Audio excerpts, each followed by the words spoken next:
Shalom Bapak Ibu, selamat pagi. Kita kembali di doa pagi di gereja Mula-Mula Pantai Indah Kapuk. Mari Bapak Ibu, sebelum kita melakukan aktivitas kita pada pagi hari ini, mari kita bersatu di dalam doa. Terima kasih Tuhan buat kesempatan yang Engkau berikan dalam kehidupan kami, sehingga pada pagi hari ini Bapa, kami mau memulai aktivitas kami. Biar kiranya Bapa, kami dalam kasih-Mu Tuhan Yesus. Terima kasih Bapa. Mari Bapak Ibu, kita mau mengangkat lagu pujian, Janji-Mu seperti fajar pagi hari.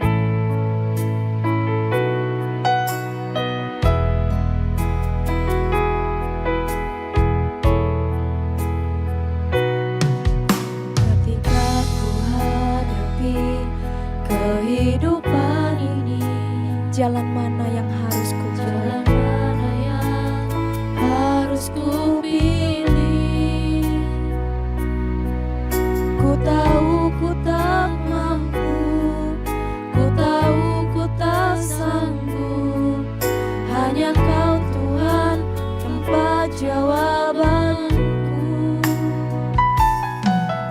Aku pun tahu ku tak pernah sendiri, sebab Engkau Allah yang menggendongku. Tangan-Mu membelaiku, cinta-Mu memuaskanku. Kau mengangkatku ke tempat yang tinggi. Mari Bapak Ibu, fajar pagi hari, dan tiada pernah terlambat bersinar. Cinta-Mu seperti sungai yang mengalir, dan ku tahu betapa dalam kasih-Mu. Mari kita ulang dari awal. Ketika ku hadapi kehidupan ini, jalan mana yang harus kami pilih?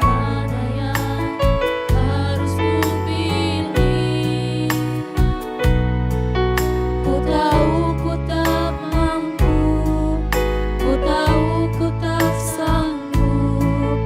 Hanya Kau Tuhan tempat jawabanku. Aku pun tahu ku tak pernah sendiri, sebab Engkau Allah yang menggendongku. Tangan-Mu membelaiku, cinta-Mu memuaskanku. Kau mengangkatku ke tempat yang tinggi. Janji-Mu, janji-Mu seperti fajar pagi hari,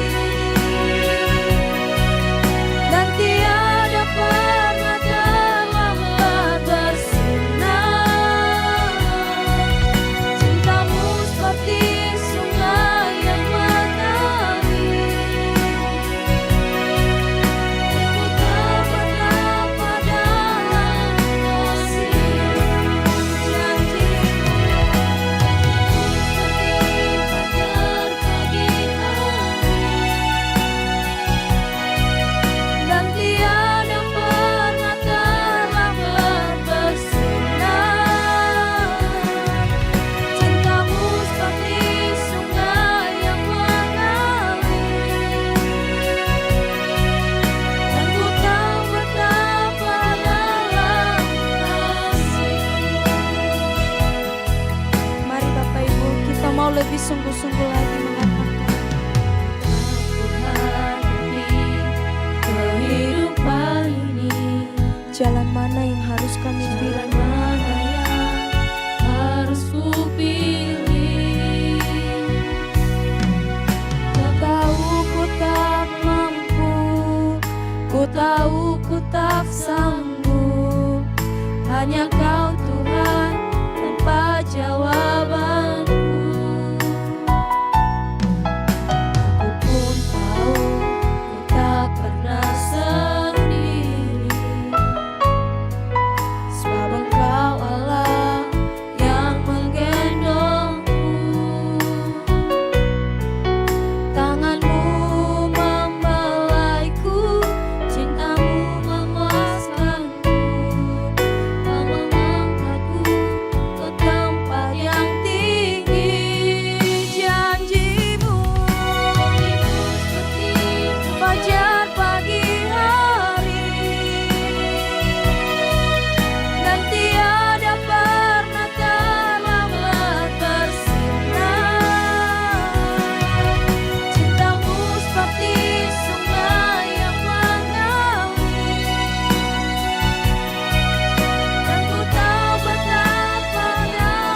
firman-Mu pada pagi hari ini Bapa.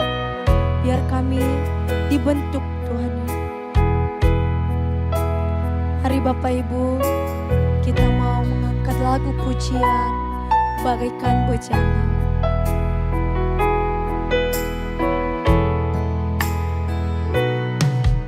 Bagaikan bejana siap dibentuk, demikian hidupku di tangan-Mu.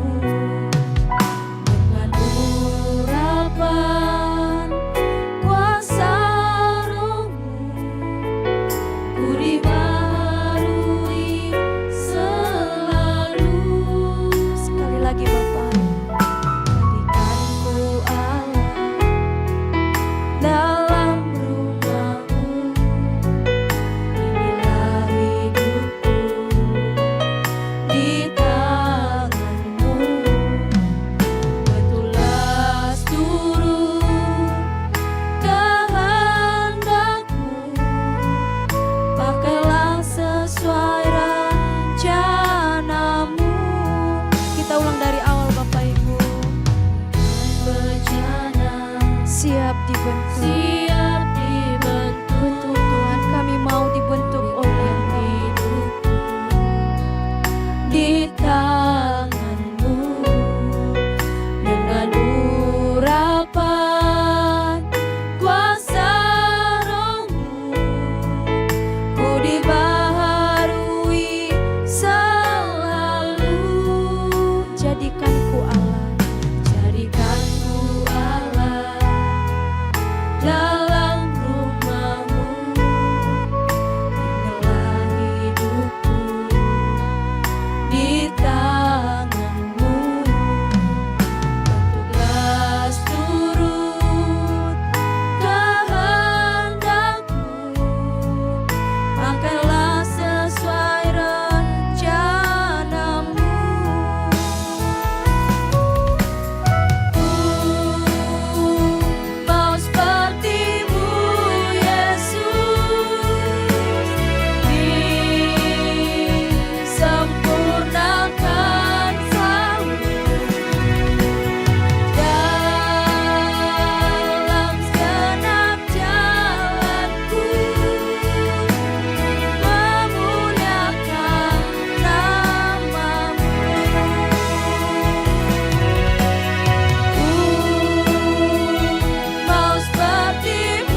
Selamat pagi Bapak Ibu Saudara sekalian. Shalom untuk kita semua. Saudara, kebenaran pagi ini akan kita renungkan bersama-sama tentang suara kenabian. Apa sih sebenarnya yang disuarakan oleh para nabi? Bagaimana dengan keadaan hari ini orang-orang yang mengaku nabi? Coba kita renungkan baik-baik ya. Tapi sebelum itu mari kita tundukkan kepala lebih dahulu. Bapa di surga, ajari kami agar kami tidak menyimpang ke kiri ke kanan. Beri kami pencerahan sehingga kami menjadi cerdas, membedakan manakah kehendak Allah, yang baik, yang berkenan, dan yang sempurna. Terima kasih, urapi mulut hamba-Mu untuk menyampaikan kebenaran ini. Hanya di dalam nama Tuhan Yesus kami berdoa. Amin.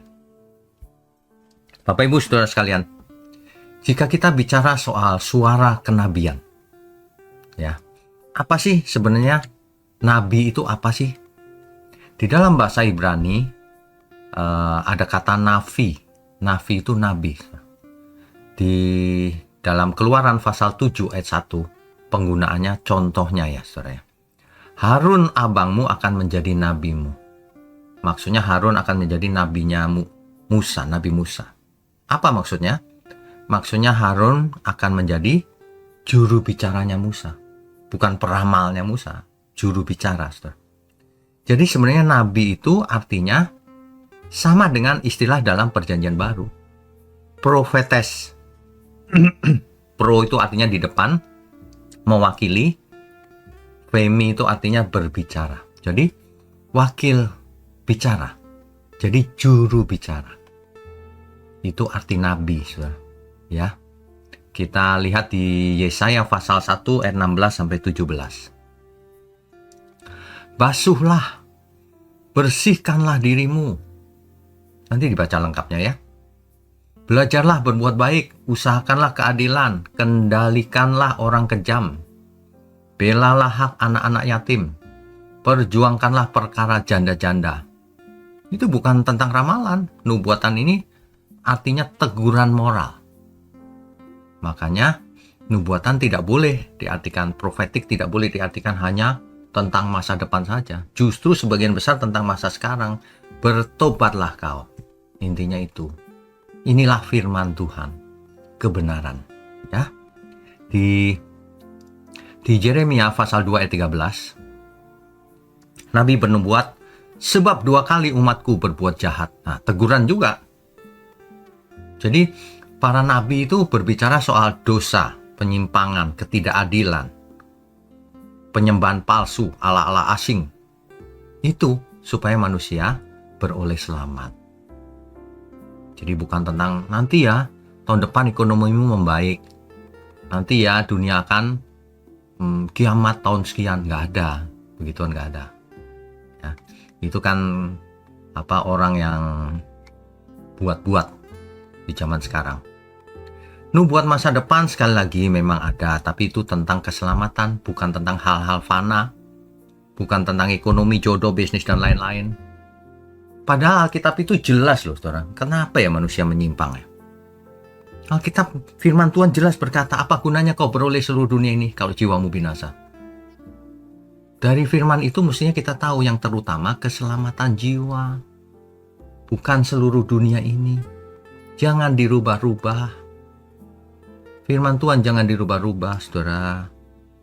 Bertobatlah. Jangan mencari keuntungan dari firman Tuhan. Ya. Nubuat tentang masa depan dan sebagainya itu hanya satu, tentang Tuhan yang akan datang kembali, tentang keselamatan jiwa kita. Mau jodoh kita tahun depan atau kapanpun itu tidak perlu dipersoalkan. Hiduplah yang benar. Kan begitu. Ya. Nah, supaya apa? Supaya kita semua tidak fokusnya menyimpang ke tujuan yang lain. Fokus kita harus tetap keselamatan jiwa. Harus tetap menjadi berkat bagi banyak orang. Supaya banyak orang pun selamat. Supaya banyak orang pun mengenal Allah yang benar. Allahnya Abraham, Ishak, dan Yakub kan? Kan begitu. Jangan dialihkan ke fokus yang lain, apalagi cuma barang fana. Apalagi cuma barang yang bakal kita tinggalkan. Ya, jadi itulah sebabnya mengapa suara kenabian itu lebih penting dari semua karunia. Karunia bahasa roh penting, tetapi tidak sepenting karunia bernubuat, menyampaikan kebenaran, mengajar, mencerahkan. Itu karunia yang paling penting, yang paling utama. Kenapa? Sebab itu akan membangun jemaat. Sebab itu yang menyelamatkan banyak orang dari cara berpikir yang salah. Karunia yang lain malah seringkali kita lihat dipakai untuk menyombongkan diri. Makanya ada oknum-oknum yang berbahasa roh merasa lebih rohani kalau dia berbahasa roh. Asal aja berbahasa roh kalau tampil. Dikit-dikit berbahasa roh. Padahal kalau kita berhubungan dengan orang lain, jangan berbahasa roh. Pakai bahasa yang sederhana. Nggak pernah baca ayat di Alkitab. 5 kata yang dapat dimengerti lebih berarti daripada ribuan kata dalam bahasa roh. Rasul Paulus yang menulis itu. Padahal Rasul Paulus sangat berbahasa roh melebihi semua orang. Tapi ia benar, saudara. Ia menggunakan bahasa roh pada tempatnya. Ia lebih mementingkan bernubuat, lebih mementingkan mengajar, lebih mementingkan menyuarakan suara kenabian, kebenaran.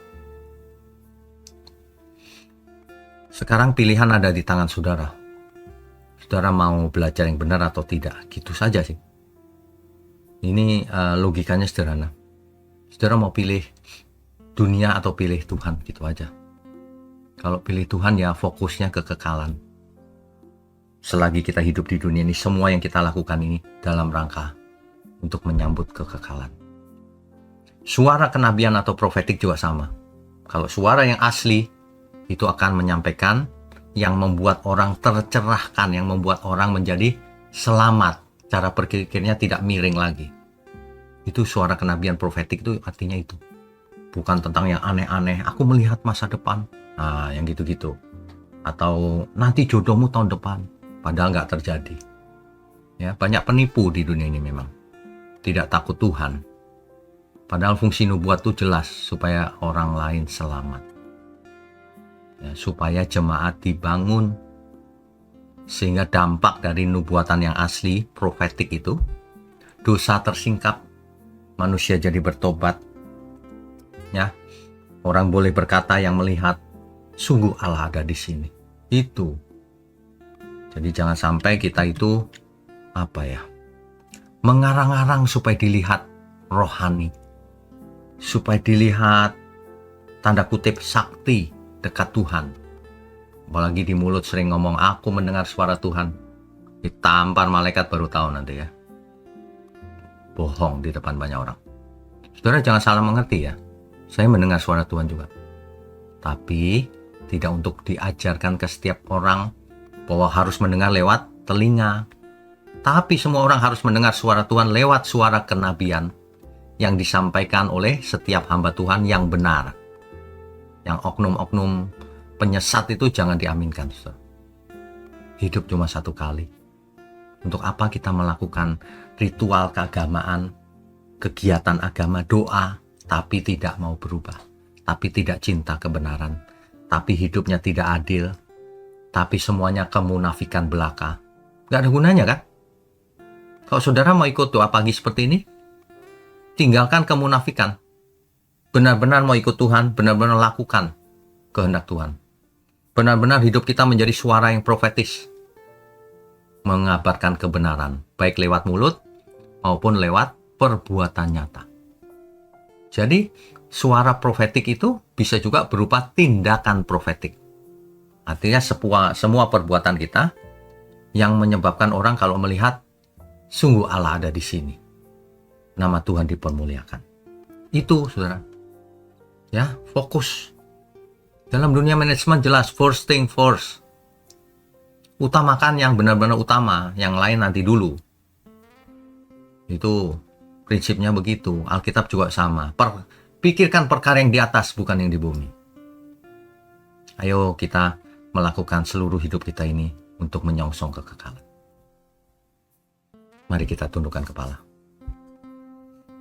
Bapa di surga, Terima kasih, kami mengucap syukur kalau kami menjadi bagian dalam komunitas kebenaran ini. Biarlah setiap pagi kami boleh mendapat asupan kebenaran yang lebih tajam dari pedang bermata dua, yang mengubah setiap orang yang mendengarnya menjadi tercerahkan. Terima kasih untuk GMM, Gereja Mula-Mula. Terima kasih juga untuk orang-orang yang sangat mengasihi Tuhan, yang mendukung pekerjaanmu ini. Kasih, hanya dalam nama Tuhan Yesus kami berdoa dan mengucap syukur. Amin.